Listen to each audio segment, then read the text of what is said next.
அஸ்வின்ஸ் இனிப்பு காரம் பேக்கரி மற்றும் சைவ உணவகம்.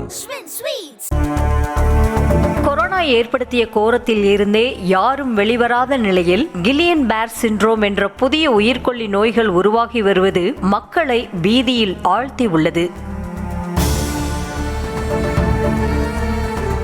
திருவள்ளூர் மாவட்டம் திருவூர் எம்ஜிஆர் நகரை சேர்ந்த பிரேம்குமாரின் மகன் மைத்தீஸ்வரன் 4ஆம் வகுப்பு படித்து வந்தான். கடந்த மாதம் 22ஆம் தேதி பள்ளிக்கு செல்ல முயன்ற சிறுவனுக்கு திடீரென கால் நடக்க முடியாமல் சிரமம் ஏற்பட்டுள்ளது. இதனை பெரிதாக எடுத்துக்கொள்ளாத சிறுவனின் பெற்றோர் தினமும் வீட்டுக்கு அருகே இருந்த பார்க்கிற்கு நடைபயிற்சிக்கு அனுப்பி வந்ததாக கூறப்படுகிறது. இந்த நிலையில் வழக்கம் போல நடைபயிற்சி சென்று கொண்டிருந்த போது 2 கால்களும் செயலிழந்து கீழே சுருண்டு விழுந்திருக்கிறான் சிறுவன். இதனை அடுத்து ஆரம்ப சுகாதார நிலையத்தில் அனுமதிக்கப்பட்ட சிறுவனுக்கு மாத்திரை மருந்து கொடுத்து மருத்துவர்கள் வீட்டிற்கு அனுப்பிய நிலையில் வீட்டிற்கு வந்த பிறகும் சிறுவன் கால் நடக்க முடியாமல் அவதிக்குள்ளானதாக சொல்லப்படுகிறது. என் குழந்தைக்கு கடைசி வரை இந்த நோய் அந்த நோயின்னு சொல்லல. எங்களுக்கு எவ்வளவு மனசு வேதனையா இருக்குது தெரியுமா? எங்க தலை புள்ள அது எங்களை எவ்வளவு குடும்பத்தை பார்த்து கொண்டு நாங்க நினைச்சிருந்தோம். இதனை அடுத்து திருவள்ளூர் அரசு மருத்துவமனையில் அனுமதிக்கப்பட்ட சிறுவனை மீண்டும் மேல் சிகிச்சைக்காக எழும்பூர் குழந்தைகள் நல மருத்துவமனைக்கு அனுப்பி வைத்தனர். அங்கு ரத்தம் மற்றும் சிறுநீர் மாதிரிகளை பரிசோதனை செய்து பார்த்ததில் சிறுவனுக்கு GBS எனப்படும் கில்லியன் பேர் சிண்ட்ரோம் நோய் பாதிப்பு இருந்தது தெரிய வந்தது. நரம்பு மண்டலத்தை பாதிக்கும் இந்த நோய் பாதிப்பிற்கு மருத்துவர்கள் அளித்த சிகிச்சை பலனளிக்காத நிலையில் 2 நாட்களுக்கு முன்பு சிறுவன் சிகிச்சை பலனின்றி உயிரிழந்ததாக கூறப்படுகிறது. GBS தொற்று பாதிப்பிற்கு சிறுவன் உயிரிழந்த நிலையில் சுகாதாரத்துறை அதிகாரிகள் மருத்துவ முகாம் நடத்தி வருகின்றனர்.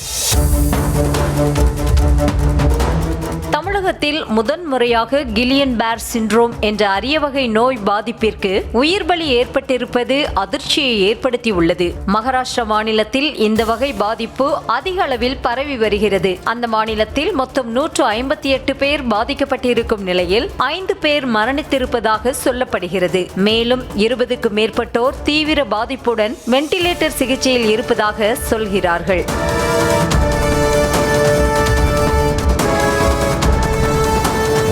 நரம்பு மண்டலத்தை பாதிக்கும் இந்த தொற்று உடலை பலவீனமாக்கி கை கால் போன்ற பாகங்களை முடக்கிவிடும் என்கிறார்கள் மருத்துவ வல்லுநர்கள். அத்தோடு இந்த கில்லியன் பேர் சிண்ட்ரோம் பாதிப்பு எதன் மூலம் எவ்வாறு ஏற்படுகிறது என்ற விவரங்கள் இன்னும் வெளியாகவே இல்லை. நோய் பாதித்தவர்களின் இரத்த மாதிரிகளை தேசிய வைரஸ் பரிசோதனை மையத்திற்கு அனுப்பி எதன் மூலம் பரவுகிறது என ஆய்வு செய்யப்பட்டு வருகிறது.